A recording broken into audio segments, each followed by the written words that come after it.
ఏపీలో ఎన్నికలకు 6 నెలలే సమయం ఉంది.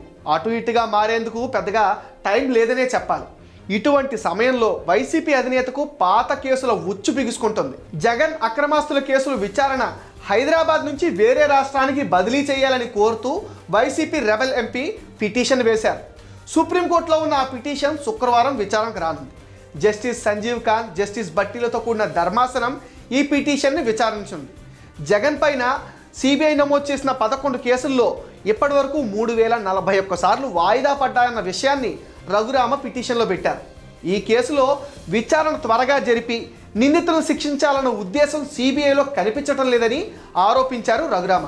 ఇందులో జగన్కు ఇష్టానుసారంగా వాయిదాలు కోరే స్వేచ్ఛనిచ్చారని, ప్రస్తుత పరిస్థితులు చూస్తుంటే కేసులు విచారణ ప్రారంభమయ్యే పరిస్థితులు కనిపించడం లేదని రఘురామరాజు కోర్టు దృష్టికి తీసుకెళ్లారు. తమిళనాడు మాజీ ముఖ్యమంత్రి జయలలిత కేసును అందుకు ఉదాహరణగా చూపారు. జయలలిత అక్రమాస్తుల కేసుల విచారణను కర్ణాటకలో విచారణ జరిపినట్టే ఇప్పుడు జగన్ కేసుల విచారణను తెలంగాణలో కాకుండా మరో రాష్ట్రంలో జరపాలని పిటిషన్లో కోరారు రఘురామ.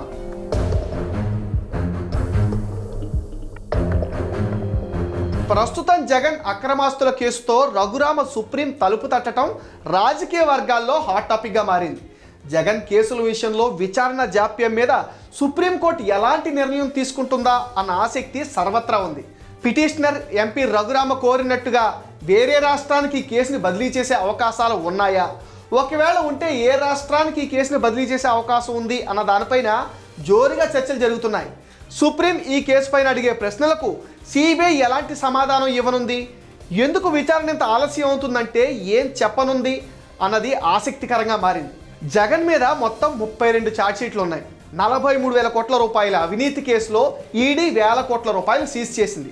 ఆ కేసులో జగన్ రెడ్డి 16 నెలలు జైల్లో కూడా ఉన్నాడు. గత 10 ఏళ్లుగా బెయిల్ మీదే స్వేచ్ఛగా గడిపేస్తున్నారు. ఈ కాలంలో 3040 సార్లు కేసు వాయిదా పడ్డాయి. దీన్నే సవాల్ చేస్తూ రఘురామ సుప్రీంను ఆశ్రయించారు.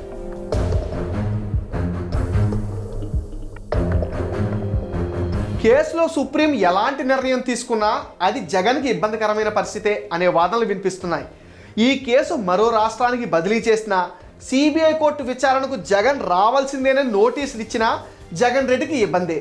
ఎన్నికల సమయంలో జగన్ అక్రమాస్తుల కేసులో కదలిక మళ్ళీ జగన్ కేసులపై జనం దృష్టి మళ్ళడానికి దోహదపడుతుందనడంలో ఎలాంటి సందేహం లేదు.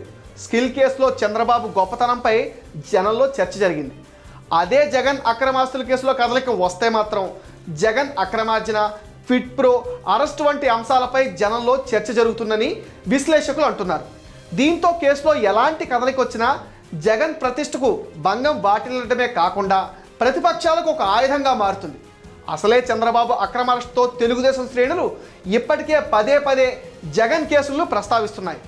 జగన్ బెయిల్ దశాబ్ది ఉత్సవాలు అంటూ సెటైర్లు కూడా వేస్తున్నాయి. ఇలాంటి సమయంలో సిబిఐ ఈ కేసు విచారణ వేగవంతం చేస్తే ఖచ్చితంగా జగన్కి అది ఇబ్బందికరంగా మారుతుంది.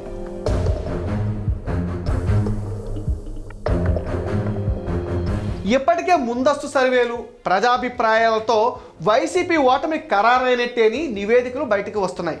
దీంతో వైసీపీలో నిరుత్సాహం అలవుకుంది.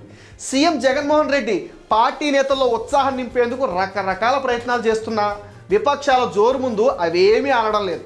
తెలుగుదేశం అధినేత చంద్రబాబును అరెస్టు చేసి ఆయన్ను జనానికి దూరం చేశామని అధికార వైసీపీ భావించినా ఆ అరెస్టు జనంలో వైసీపీ పైన వ్యతిరేకత మరింత పెరగడానికి, తెలుగుదేశం పట్ల అభిమానం వెల్లువెత్తడానికి మాత్రమే దోహదపడింది. మధ్యంతర బెయిల్పై చంద్రబాబు బయటకు వచ్చిన తర్వాత జనం ఆయనకు బ్రహ్మరథం పట్టిన తీరు చూసిన వైసీపీ శ్రేణులకు సినిమా మొత్తం అర్థమైపోయింది. అయితే మేకపోతు గాంభీర్యం ప్రదర్శిస్తున్న వైసీపీకి ఆ పార్టీ అధినేత ఏపీ ముఖ్యమంత్రి జగన్కి ఇప్పుడు కొత్త టెన్షన్ మొదలైంది. ఇది మెటా న్యూస్ అప్డేట్. ఈ వీడియోని తప్పకుండా లైక్ చేయండి, షేర్ చేయండి, మెటా న్యూస్ని సబ్స్క్రైబ్ చేయండి.